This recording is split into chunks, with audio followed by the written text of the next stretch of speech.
భారతంలో ఎంతమంది కనపడలేదు? మీరు వేదవ్యాసుడి గురించి విన్నప్పుడు అశ్వత్థామ పాండవుల యొక్క కోడళ్ల గర్భములు కూడా నశించిపోవాలని కోరి బ్రహ్మశిరోనామకాస్త్ర ప్రయోగం చేసినటువంటి సందర్భాన్ని గమనించారు కదా. ధర్మాన్ని విడిచిపెట్టిన నాడు ఎంత శక్తి ఉంటే మాత్రం ఉపయోగం ఏముంది? అందుకని ధర్మ సమన్వితు, ధార్మికమైనటువంటి నడబడి కలిగినటువంటి వాడై ఉండాలి ఆ పిల్లవాడు. అటువంటి పిల్లవాణ్ణి కను. అస్మదీయ వంశము వెలిగింపగాబడయు, వాడు పుట్టిన కారణం చేత ఏమవ్వాలి అంటే మన వంశమంతా వెలిగిపోవాలి. ఆ పిల్లవాడి పేరు శాశ్వతంగా ఉండిపోవాలి. ఆ పిల్లవాడి పేరు ఎంత కాలం ఉంటుందో, ఎంత కాలం చెప్పబడుతుందో అంతకాలం మన వంశ చరిత్ర చెప్తారు. అందుకు కదూ అర్జునుడి గురించి చెప్పుకుంటే పాండురాజు యొక్క ప్రస్తావన తేకుండా ఎలా ఉంటారు? కురువంశం గురించి మాట్లాడకుండా ఎలా ఉంటారు? అంత గొప్ప కొడుకులు పరమేశ్వరానుగ్రహం చేత జన్మిస్తారు అని నమ్మినవాడు. పురుష ప్రయత్నమునకు భగవదనుగ్రహము కలిసి వచ్చిన నాడు మాత్రమే అంతటి తేజోవంతులైన సంతానము కలుగుతారు అని అన్యాపదేశంగా భారతాన్ని అడ్డుపెట్టి మనకి వేదవ్యాస భగవానుని యొక్క ఉపదేశం. కాబట్టి అటువంటి కుమారుణ్ణి కను, ఇంద్రాంశయందు నీకు కుమారుడు జన్మిస్తాడు.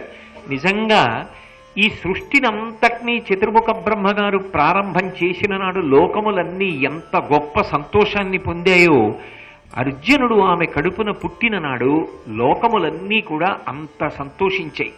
అన్ని శుభశకునములు కనపడ్డాయి. నల్లటి రంగులో ఉంటాడు. కృష్ణుడు నలుపు, ద్రౌపది నలుపు, అర్జునుడు నలుపు. నల్ల కలువల కాంతితో ఉంటాడు. నల్ల కలువల కాంతితో ఉండేటటువంటి అర్జునుడు ఆవిర్భవించినప్పుడు లోకములన్నీ కూడా అంత సంతోషించి అంత శుభశకునములను దర్శించాయి. అటువంటి కుమారుడు పుట్టాడు. పుట్టినప్పుడు ఆ కుమారుడికి అశరీరవాణి అర్జునుడు అని పేరు పెట్టింది. ఎందుకు పెట్టింది అంటే, లోకములో విలువిద్య యందు ప్రఖ్యాతి పొందినవాడెవరు అంటే కార్తవీర్యార్జునుడు. 1000 చేతులతో బాణప్రయోగం చేసేవాడు. 1000 చేతులుండి బాణప్రయోగం చేసిన కార్తవీర్యార్జునుడి కన్నా 2 చేతులతోనే ఉన్నప్పటికీ కూడా ఏ చేతితోనైనా బాణప్రయోగం చెయ్యగలిగినటువంటి సవ్యసాచి కార్తవీర్యార్జునుడి కీర్తిని మరుగుపరచి అంతకన్నా గొప్పవాడు అర్జునుడు అని నిరూపించగలిగినటువంటి అసాధారణ ప్రజ్ఞాశాలి అయినటువంటి కుమారుడు జన్మించాడు కనుక అశరీరవాణి ఆ పిల్లవాడికి అర్జునుడు అని పేరు పెట్టింది. అలా అర్జునుడు ఆవిర్భవించాడు. సంతోషాన్ని పొందాడు పాండురాజు. ఎంతో ఆనందంగా ఉన్నాడు. కుంతీదేవి లోకంలో మిగిలినవన్నీ ఒకెత్తు. పట్టాభిషేకం, ఏదో పట్టమహిషిగా తాను ఉండడం, మహారాజ్ఞిగా భర్తతో పాటు కలిసి సింహాసనం దగ్గర కూర్చోవడం, ఇవన్నీ వేరు విషయాలు. అన్నిటికన్నా గొప్పది ఏది అంటే మాతృత్వం. ఏ మాతృత్వం కుంతియందు ప్రకాశించదని అనుకున్నారో ఆ మాతృత్వము ప్రకాశించింది. ప్రకాశించడం కాదు, గాంధారి కన్నా ముందు బిడ్డలు పుట్టారు. ధర్మరాజు గారు పుట్టాడు. కాబట్టి ఇప్పుడు పాండురాజు తర్వాత వంశాంకురాన్ని అందించింది. తండ్రి మురిసిపోయేటటువంటి కొడుకుల్ని ఇచ్చింది. అదేదో మామూలు కొడుకులు కాదు, ఆయన ఎటువంటి కొడుకు కావాలనుకున్నాడో అటువంటి కొడుకునిచ్చింది. అది లోకంలో ఎవరైనా చేయగలరాలా? అసలు అలా సాధ్యం అవుతుందా? నాకు కొడుకు పుట్టాలంటే కొడుకు పుడతాడా, కూతురు పుట్టాలంటే కూతురు పుడుతుందా? ఇలాంటి కొడుకు పుట్టాలంటే అలాంటి కొడుకునిచ్చింది. అప్పుడు కుంతిదేవి యందు ఒక గొప్ప తృప్తి ఉంటుందా ఉండదా? అతిశయము అన్న మాట నేను వాడను, కానీ ఒక సంతోషం ఉంటుంది. ఆ సంతోషంలో కూడా మళ్ళీ ప్రతిరోజు అది ఇనుమడించడానికి ఒక అవకాశం ఉంది. ఎందుకని? పక్కన మాద్రి ఉంది. మాద్రి పాండురాజుకున్నటువంటి శాప కారణంగా తల్లి కాలేదు. కానీ తాను తల్లి అవడానికి కారణం తన సుగుణములు. చిన్నతనం నుంచి తన యందు ఏ సుగుణములు ప్రకాశించాయో ఆ సుగుణముల వలన సంతోషాన్ని పొందినటువంటి దుర్వాసో మహర్షి ఒకనాడు తనకి అనుగ్రహించినటువంటి మంత్రకారణము చేత సంతానమును పొందడంలో వైక్లభ్యమును పొందినటువంటి పాండురాజు పితృరుణం తీర్చుకోలేనని బాధ పొందవలసినటువంటి అగత్యం లేకుండా భర్త సంతోషం పొందేటట్టుగా, పితృరుణం తీర్చుకునేటట్టుగా చరిత్రలో శాశ్వతమైనటువంటి స్థానాన్ని పొంది కీర్తిని ఇనుమడింపచేయగలిగినటువంటి ప్రజ్ఞాశాలురైన కుమారుల్ని తనకున్న మంత్రబలం చేత తాను కని ఇవ్వగలిగింది. అది మాద్రి చెయ్యలేదుగా, అది మాద్రికి సాధ్యం కాదుగా, తాను సాధించిందిగా. ఇద్దరూ క్షేత్రములే, ఇద్దరూ పత్నులే. కానీ ఇద్దరిలో కుంతీదేవి ఇప్పుడు ఒక మెట్టు పైన నిలబడింది. ఒకనాడు ఆ మాద్రి వలన చిన్నతనాన్ని పొందింది. అంటే ఆమె ఏం చిన్నతనం చేయలేదు, కానీ స్త్రీ సహజ స్వభావము చేత చిన్నతనాన్ని పొందింది. అయ్యో, నేను ఇంత గుణవంతురాల్ని, ఇంత సౌందర్య రాశిని, భర్తని అనుగమిస్తున్నదాన్ని, అయినా కాదని ఎక్కడో మద్రరాజు యొక్క కుమార్తె అయినటువంటి మాద్రిని నా భర్త పాండురాజు మళ్ళీ వివాహం చేసుకున్నాడే అని చిన్నబుచ్చుకుందే. అది ఒక రకంగా అంటే ఆమెకి పుట్టలేదని సంతోషించిందని నేను అన్నాను. కానీ మాద్రి ఏ కారణము చేత సంతానమును పొందలేదో ఆ కారణమే తనకి అన్వయమైన తన సుగుణముల వలన దుర్వాసో మహర్షి ఒకనాడిచ్చిన వరం చేత అది అధిగమించి తండ్రిని చేయగలిగింది పాండురాజుని. ఇప్పుడు కుంతిదేవికి సహజంగా సంతోషం ఉండే అవకాశం ఉందా లేదా? ఒక ఆనందం ఉంటుందా ఉండదా? మళ్ళీ ఇప్పుడు ఏమైందంటే ఆ కారణం చేత నేను ఈ వంశాన్ని మెట్టినందుకు ఒక మహోపకారాన్ని చేయగలిగాను. ఆయనకి భార్యనైనందుకు ఆయన ఏ కారణం కోసం నన్ను స్వీకరించాడో. ధర్మపత్నిని దేనికి స్వీకరిస్తారు? ప్రధానంగా వంశము వృద్ధిలోకి రావాలి అని స్వీకరిస్తారు. కాబట్టి ఇప్పుడు ఈ కారణం నెరవేరింది కదా, ఆమె ఎంతో సంతోషించింది. అందులో దోషమే ఉంది? పరమానందాన్ని పొందింది. కాబట్టి ఇప్పుడు మళ్ళీ ఒక్కసారి పర్వత శిఖరం మీద నిల్చుంది, మళ్ళీ ఎంతో ఆనందాన్ని పొందింది. ఇంత ఆనందాన్ని తాను పొంది ఉండగా ఒకరోజు పాండురాజు హోమకార్యం నెరవేర్చుకోవడానికో తపస్సు చేసుకోవడానికో తన కుటీరంలో ప్రవేశించి తిరుగాడుతున్నప్పుడు దుఃఖంతో ఒక్కతే కూర్చున్నటువంటి మాద్రిని చూశాడు. మాద్రి దగ్గరికి వెళ్ళి అడిగాడు, ఏమి మాద్రి చిన్నబుచ్చుకుని ఉన్నావు, ఏమి కారణమని అడిగాడు. ఆవిడ చెప్పినటువంటి కారణము కూడా సహేతుకమే, అది కూడా కాదనడానికి వీల్లేదు. ఆవిడంది, కోరిన కోర్కికింతగ కుంతి సుతత్రితయంబుగాంచే గాంధారియు అక్కడన్ సుతశతంబు ముదం వనరంగగాంచే నే బోరచి ఆడుపుట్టువున పుట్టి నిరర్ధక జీవనైతి సంసార సుఖావహంబైన సత్సుత జన్మము గనబోలమిన్. ఆవిడంది, లోకంలో ఏ స్త్రీ అయినా పరిపూర్ణత్వాన్ని ఎప్పుడు సాధించుకుంటుంది? అమ్మయ్యా, నేను అమ్మనయ్యానన్ననాడు ఒక పూర్ణత్వం. నేను అమ్మనయ్యాను అన్నది తన వైపు నుండి కాదు. తన భర్త తన మెడలో తాళి ఎందుకు కట్టాడు? అసలు ఎందుకు ఆయన గృహస్థాశ్రమ ప్రవేశం చేశాడు? కామములు ధర్మంతో ముడివెయ్యడం ఒక్కటే కాదు దాని ప్రయోజనం. దాని ప్రయోజనం ధార్మికమైనటువంటి సంతానమును పొందాలి. ఆ ధార్మికమైనటువంటి సంతానమును పొందడానికి పురుషునకు ధార్మికమైన క్షేత్రం ఏది అంటే పత్ని. అటువంటి పత్ని తండ్రితనాన్ని తన మెడలో తాళి కట్టిన భర్తకి ఇచ్చిన నాడు కదా ఆ వివాహానికి సార్థక్యం, ఆ స్త్రీత్వానికి సార్థక్యం.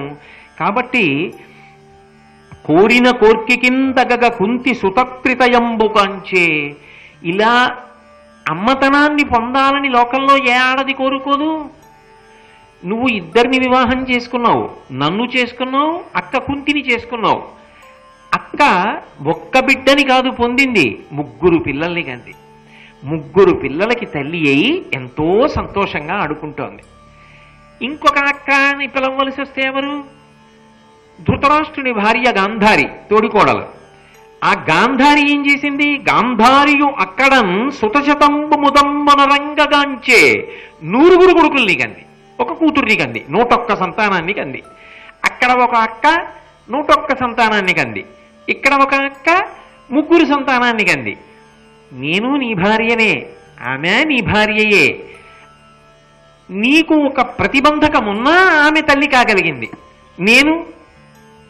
నేనంటే మాద్రి తల్లి కాలేకపోయింది. ఆమె అంటోంది, నే బోరచి ఆడుపుట్టువున పుట్టి నిరర్ధక జీవనైతి. నేను ఒక స్త్రీగా పుట్టడం నిరర్ధకమైపోలా నా జీవితం? నేనేం సాధించగలిగాను? నేను మాతృత్వాన్ని పొందలేదుగా, నిన్ను తండ్రిని చేయలేకపోయానుగా.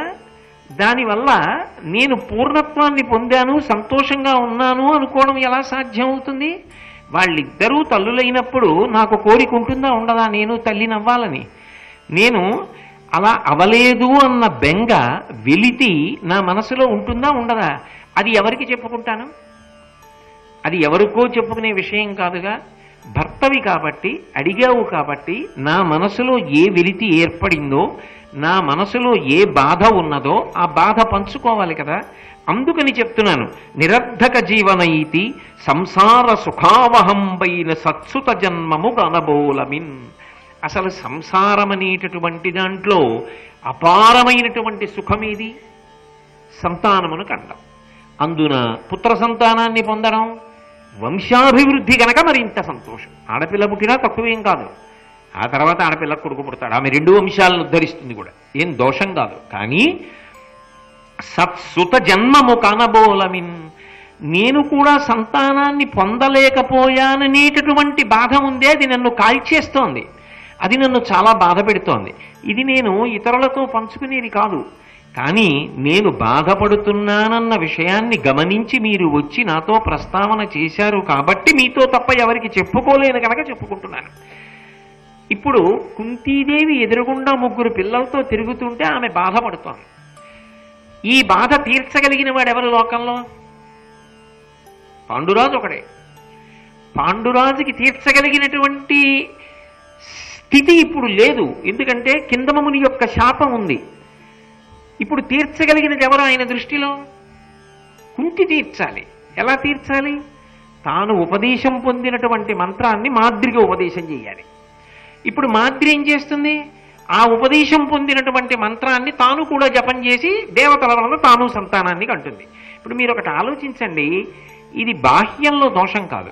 ఎందుచేత అంటే తప్పకుండా అలా జరగవలసిందే. ఆమె కూడా సంతానవతి కావలసిందే, ఆమె తల్లి కావలసిందే, ఆమె ఆనందంగా ఉండవలసిందే. కానీ మీరు కుంతి వైపు నుంచి ఒకటి ఆలోచించండి. చిన్నతనంలో అంతఃపురంలో తల్లులు కానీ పెద్దవాళ్ళు కానీ జోక్యం చేసుకోకుండా దుర్వాసో మహర్షి అంతటి వాడికి ఉపచారం చేసి ఆతిథ్యం ఇస్తే సంతోషిస్తే వచ్చిన మంత్రం. ఆ మంత్రం చేత ఆమె సుఖం ఒక్కటే పొందలేదు, ఎవ్వరికీ చెప్పుకోలేని బడబాగ్నిని కడుపులో దాచుకుంది. ఆమె బాధపడుతోంది, ఎవరికీ తెలియదు. ఏ కారణానికి బాధ పెడుతోందో మీ అందరికీ తెలుసు. అది పాండురాజుకి తెలియదు, మాద్రికి తెలియదు. ఆమె సంతోషపడుతోందని మాత్రమే మాద్రి అనుకుంటోంది. కానీ ప్రమాదము లేని రీతిలో మంత్రాన్ని మాద్రి ఉపదేశం పొంది సంతానాన్ని కంటే కుంతికి అది కించిత్ బాధాకరంగా ఉంటుందా ఉండదా? ఇప్పుడే పైకి కూర్చున్నాను, నేను పాండురాజును ఉద్ధరించానని. మాద్రి కూడా ఉద్ధరించిందిగా. తానింత కష్టపడి సంపాదించింది. నేను ఎంత కష్టపడి ఎంత బడబాగ్నిని కడుపులో పెట్టుకుంటే 3కి తల్లిని ఇప్పుడు సంతోషిస్తున్నానో తెలుసా? వివాహం తర్వాత ఈ మంత్రాన్ని వాడి ఇప్పుడు సంతోషాన్ని పొందా. వివాహ పూర్వం ఒకసారి వాడి గొప్ప కొడుకుని కన్నా ఎవరికీ చెప్పుకోలేక ఏడుస్తున్నా అని చెప్పగలదా? చెప్పలేదు. కానీ మాద్రికి ఇప్పుడు ఉపదేశం చేస్తే మాద్రికి ఆ బాధ లేదు, హాయిగా సంతానాన్ని పొందుతుంది. అప్పుడు మళ్ళీ కిందకు వచ్చేసిందా? బాధతో వచ్చేసిందా లేదా? మరి ఈ ప్రశ్న అడగగానే పాండురాజుకి కుంతిదేవి దగ్గర ఆ మంత్రాన్ని ఉపదేశం పొందు అని అనడం కన్నా మరొక మార్గం ఉంటుందా ఆమె తల్లి కావడానికి? ఇంకొక మార్గం ఉండదు. ఆమె కుంతీదేవి ఎలా తల్లి అయిందో అలా మాద్రి కూడా అవ్వాలి. అందుకని ఆయన అన్నాడు, దానికి అంత బెంగ పెట్టుకుంటావు ఎందుకు? నువ్వు అడగక్కర్లేదు, నాకు కూడా మనసులో ఈ బాధ ఉంది, నేను కూడా దీని గురించి ఆలోచించాను. అసలు అలా ఆలోచించని వాడు భర్త ఎలా అవుతాడు? అమ్మయ్య నాకు 3 కొడుకులు పుట్టేశారు, కుంతీదేవి వల్ల సంతోషంగా ఉన్నానని చెప్పి మాద్రి గురించి పట్టించుకోవడం మానేశాడు అనుకోండి ఆయన భర్త. అది ధార్మికుడు అంటే. ఆయన ఆలోచించాడు. అందుకని ఆయన అన్నాడు, వెంటనే కుంతీదేవిని పిలిచి, ఆమె మహాపతివ్రత, భర్త ఆజ్ఞ, మాద్రి కూడా సంతానవతి కావాలిగా, అశ్వినీ దేవతల వలన ఆమె సంతానమును పొందేటట్టుగా, వాళ్ళ వరం చేత పిల్లలు పుట్టేటట్టుగా ఆ మంత్రాన్ని ఆమెకి ఇయ్యి అన్నాడు. భర్త ఆజ్ఞకి వశపడి ఇచ్చింది. ఇచ్చిన కారణం చేత అశ్వినీ దేవతల యొక్క అనుగ్రహంతో కవల పిల్లలు పుట్టారు. ఎవరికి? మాద్రికి. కవలవారు సూర్యేందు ప్రకాశ తేజులు, ఆశ్వినుల అంశముల పుట్టి రమరగుణులు, వారలకు ప్రీతి ఆకాశవాణి చేసే నకుల సహదేవుల నియడు నామయుగము. ఆకాశవాణి నామకరణం చేసింది అంటే వాళ్ళు దేవతాంశలలో వచ్చారు అని గుర్తు. ఆ పుట్టినటువంటి పిల్లలిద్దరూ సూర్యచంద్రులు ఎలా ఉంటారో అటువంటి పిల్లలు వచ్చారు. ఆ పిల్లలు పుట్టినటువంటి వాళ్ళకి నకులుడు సహదేవుడు అనేటటువంటి పేర్లు అశరీరవాణి ఉంచింది. ఇప్పుడు మాద్రి కూడా సంతానవతి అయింది. సరే, కాలక్రమంలో మనసు సరిపుచ్చుకుంది కుంతీదేవి. పోన్లే, అలా ఎందుకు అనుకోవాలి? నేనే సంతానాన్ని పొంది మంత్రం వల్ల ఆనందాన్ని పొందాలని ఎందుకు అనుకోవాలి? ఇప్పుడు నేను పాండురాజును ఒక్కడే ఉద్ధరించలేదు, నా తోడికోడల్ని కూడా ఉద్ధరించాను. ఇది గొప్ప విషయం కదా. పాండురాజుని తండ్రి చేయడం ఎంత గొప్పో, సంతానం పొందడానికి అవకాశం లేని తోడికోడల్ని సంతానవతిని చేసి అమ్మా అనిపించుకునే అదృష్టాన్ని కల్పించా. అమ్మా అని పిల్లల్ని పిలిచినప్పుడల్లా కుంతీని అనుగ్రహం అని మాద్రి అనుకుంటుందా? అనుకోదా? ఇలా చేసేవాళ్ళు లోకంలో ఉంటారా? సాధారణంగా సవతి అనేటప్పటికీ ఆమెకి కలిగిన దుఃఖానికి ఉతలి వారు సంతోషిస్తారు. అది సహజంగా లోకంలో ఉండే స్వభావం. ఏమో ఉండని వాళ్ళు ఉంటారు, నేను వాళ్ళ మాట గురించి మాట్లాడటం లేదు. కానీ సవతి అన్న మాటలో ఆ భేదభావం ఉంటుంది. కానీ అలా ఉండవలసిన దానిని ఉండకుండా మాద్రి కూడా తల్లి అవడానికి నేను కారణభూతురాలనయ్యా. ఇంతకన్నా నాకు సంతోషం ఏమిటి? ఇలా నాలా ఉండగలిగిన వాళ్ళు ఉంటారా? మాద్రి ఆ మంత్రం వల్ల సంతానాన్ని మాత్రమే పొంది తల్లయింది. నేను ఎంత దుఃఖాన్ని కూడా లోపల పెట్టుకున్నానో అటు పాండురాజుకి తెలియదు, ఇటు మాద్రికి తెలియదు.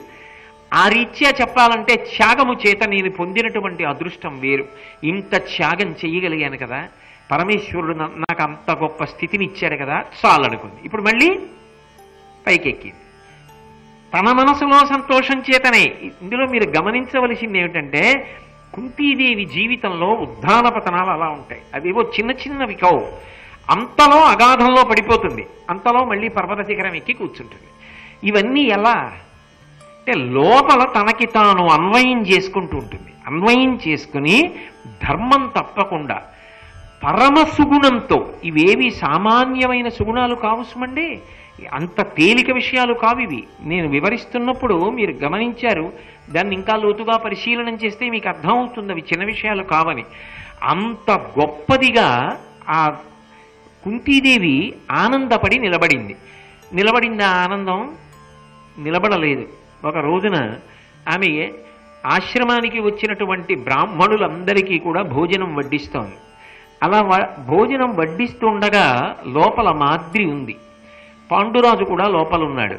అకస్మాత్తుగా ఆయన మాద్రి యందు కామమోహితుడయ్యాడు. మాద్రికి తెలుసు, నా యందు అనురక్తుడైతే మరణిస్తాడు, పాండురాజుకి శాపం ఉందని. పాండురాజుకి కూడా తెలుసు, నేను అలా కామమోహితుడైతే మరణిస్తానని. కానీ కామాతురాణం న భయం న లజ్జ అన్నది ఎంతో నిగ్రహించుకోలేకపోయాడన్నది కూడా అంతే సత్యం. ఆమె యందు అనురక్తి పొంది ఆమెని స్పృశించిన కారణం చేత, ఆ దృష్టికోణంతో చొరవ చూపించినటువంటి కారణం చేత ఉత్తర క్షణంలో పాండురాజు మరణించాడు. మరణించగానే మాద్రి పెద్ద పెద్ద కేకలు పెట్టింది. బ్రాహ్మణులకు సమారాధన చేస్తున్నటువంటి కుంతి గబగబా లోపలికి వచ్చింది. అప్పటికే మాద్రి చాలా పరితాపమును పొందింది. ఎందుకని? వైధవ్యము మాద్రికి ఒక్కదానికేనా?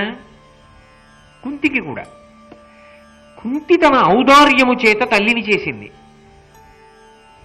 తన తొందరపాటు చేత వైధవ్యాన్ని కుంతికిస్తోంది.